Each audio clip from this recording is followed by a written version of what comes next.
Մարդու գործն իր վրա վերցնելով արհեստական բանականությունը նաև Հայաստանի աշխատաշուկան է սկսում փոխել։ AI-ից գործարարը բեռի արտահանման լոգիստիկա է ճշտում, խոհարարը բաղադրատոմս հիվանդը բժշկի նշանակման մասին կարծիք հարցնում։ Տվյալների համեմատության վերլուծության հետ կապված մի շարք մասնագիտությունների պահանջարկն առաջիկայում նաև մեր մոտ կարող է նվազել, կանխատեսում է Կենտրոնական բանկի կադրերը համադրող HR պատասխանատուն։ Հիմա մտավախություն կա, որ բազային հաշվապահական գործառույթներ իրենք դուրս կմնան, իրավաբանական legal opinion-ի հետ կապված որոշակի գործառույթներ արդեն AI-ը շատ լավ վերլուծում է եւ legal opinion տալիս է, կան բազային նույն HR-ի ոլորտում recruitment-ի հետ կապված մեծ կտոր ինքը լիովին հնարավոր է բացի այն մասից, որտեղ մարդը որոշում է կայացնում մարդու մասին, մյուս մասերը լրիվ իրատեսական է իրականացնել AI գործիքներով։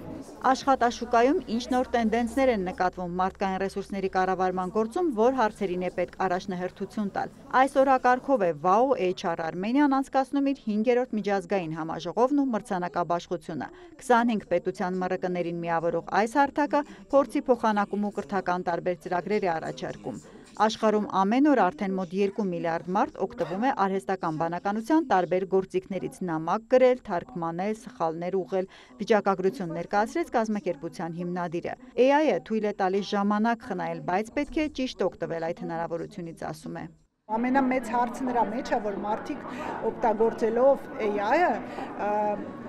էլ չեն ուզում մտածեն իրանց խելքով ու մենք կորցնում ենք սերունդ, որը չի կարում կրիտիկալ մտածի, հա, ու այդ շատ մեծ պրոբլեմ է, մենակ ոչ Հայաստանի, այդ գլոբալ պրոբլեմ է, ու այդ կրիտիկալ մտածելը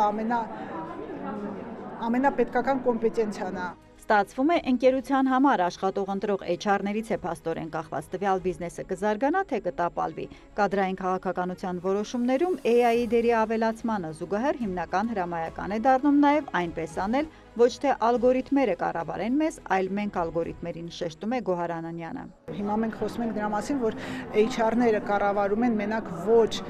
մարդկանց, մեկ է սիստեմաներին ու իրանց մոտակա 3 տարի, 5 տարի իրանց գործը լինելու նրա մեջ, որ մարդիկ ու սիստեմաների իրար հետ շատ օրգանիկ աշխատեն։ Այս մարտահրավերների միջազգային փորձը WOW HR-ում արտերկրից ժամանած մասնագետները պատմեցին։ Մրցանակաբաշխության մասում ներկայացվեց անձնակազմի կառավարման համար տեղի մեր շուկայում մշակված տարբեր լուծումներ։ Առևտրային բանկերից մեկն օրինակ եկել էր ուսանողներին թվային ժամանակակից տեխնոլոգիաների պահանջով կրթող իր նոր սերունդ ծրագրով։ Գիտելիքները դառնում են հեշտ հասանելի,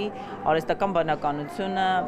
զգալի, եռակի, քառակի բարձրացնում է մեր աշխատանքի արդյունավետությունը, սակայն այսօր կարևոր եւ առաջնային դառնում է մարդը իր կարողություններով։ Ինչն է կարողությունը։ Կարողությունը դա ունակություն է, ամբողջ քո գիտելիքը եւ փորձառությունը փոխակերպել արդյունքի, արժեքի։ Աշխատաշուկա մտնող նոր կադրերի դեպքում HR-ներն ասացին շատ կարևոր է AI-ի հուշած գիտելիքին զուգահեռ երիտասարդները խիզախ փորձարկումներ անեն ու չվախենան սխալվել։